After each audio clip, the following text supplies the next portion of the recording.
நானும் கல்யாணத்துக்கு வரலான்னு நினைக்கிறேன். நீ வெயிட் பண்ணா ஒன்னாவே கார்ல போயிடலாம்.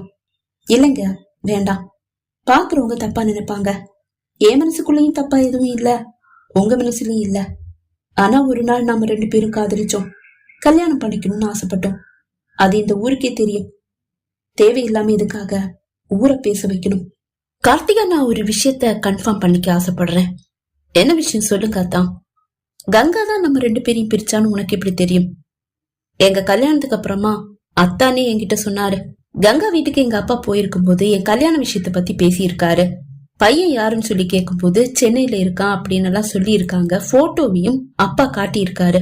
அத பாத்துட்டு தான் கங்கா, இவன் சரியான பொறுக்கி, ரவுடி, அப்படி இப்படின்னு ஏதோ அவ சொல்லி இருக்கா.